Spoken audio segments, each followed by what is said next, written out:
Live from NPR News in Washington, I'm Corva Coleman. Powerful storms that raked the central U.S. over the weekend have killed at least 28 people. At least 19 victims are in Kentucky. From member station WEKU, Stan Ingold reports the Federal Emergency Management Agency is expected to start assessing Kentucky damage today. Over the weekend, Governor Andy Beshear said he had put in a request for a federal disaster declaration, a process that he noted that's become familiar. I've now been governor for at least 14 federally declared disasters, 13 of them weather, and this is one of the worst.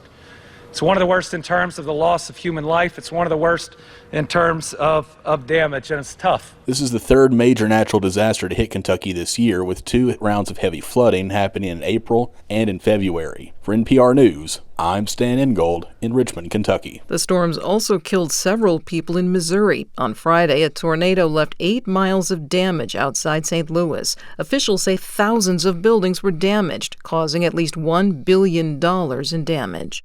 Former President Joe Biden has been diagnosed with prostate cancer. According to his office, the cancer has spread to the bone. Biden's office says he was checked after developing symptoms, and it says the cancer appears to be hormone sensitive. This means that there are options for effective management.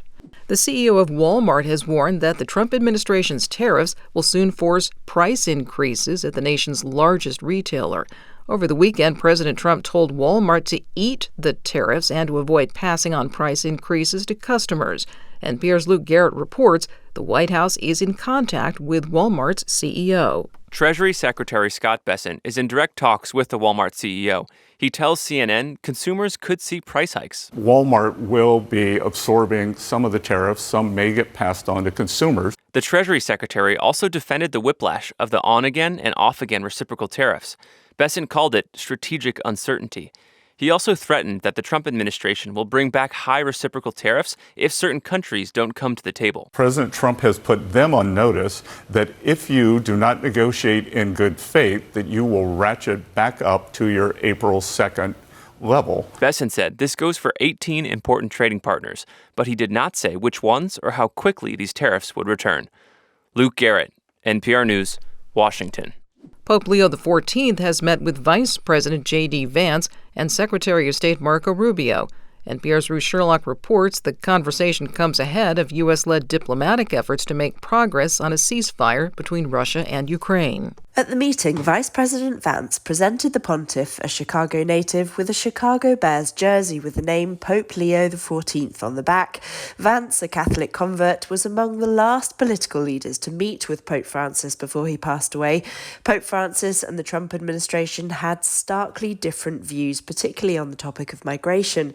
Pope Leo has already spoken out in support of migrants, and in a readout of the meeting with Vance, the Vatican described, quote, an exchange of views and calls for, quote, respect for humanitarian law and international law in areas of conflict and for a negotiated solution between the parties involved. The Vatican has offered to host peace talks to try to bring an end to the war in Ukraine. Ruth Sherlock, NPR News, Rome. In a late vote last night, the House Budget Committee voted to advance a multi-trillion-dollar spending package. NPR's Barbara Sprunt reports that last Friday, a small group of Republican lawmakers voted to block the mammoth package. House leadership spent the weekend in discussions with fiscal conservatives who voted against advancing the bill out of committee. House Speaker Mike Johnson said one area of negotiation is accelerating work requirements for Medicaid. Hardliners were concerned the requirements wouldn't kick in soon enough. The original holdouts ended up voting present at essentially a do-over committee vote late Sunday night, which allows the bill to move forward. But negotiations aren't over yet. There are multiple groups within the conference who say they aren't yet satisfied. Yet Johnson says they are still on track to pass the bill by Memorial Day. Barbara Sprunt, NPR News, the Capitol.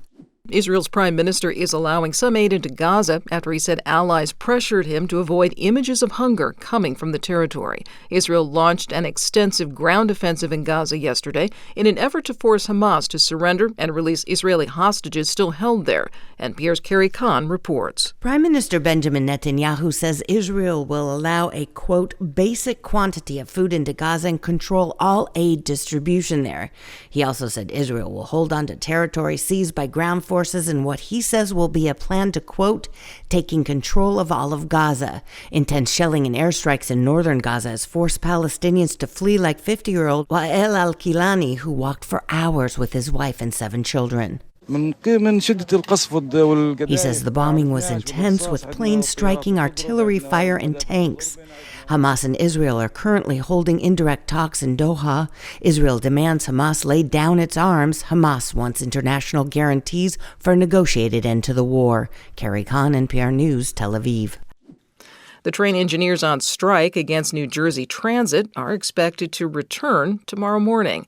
The union, representing locomotive engineers, says it has reached a tentative contract agreement with the agency.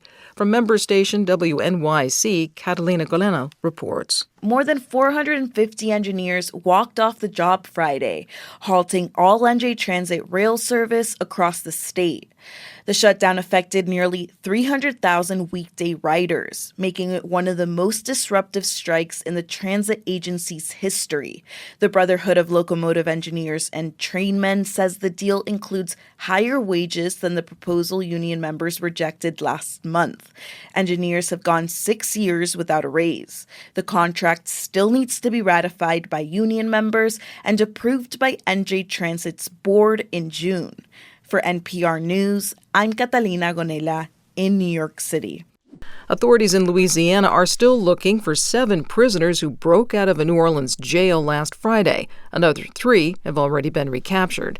Officials think the escaped inmates are getting help from people on the outside. Louisiana State Police Superintendent Colonel Robert Hodges is warning against this. If you are helping and assisting these fugitives, allowing them to remain uncaptured and not brought to justice, there will be consequences, and there may be charges for you. Authorities have upped the reward for the prisoners captured to $20,000 per inmate. And in case you missed it, Austria won this year's Eurovision Song Contest. The Austrian contestant JJ beat out 25 other competitors for the top prize. Eurovision has launched other groups like ABBA to stardom. This is NPR.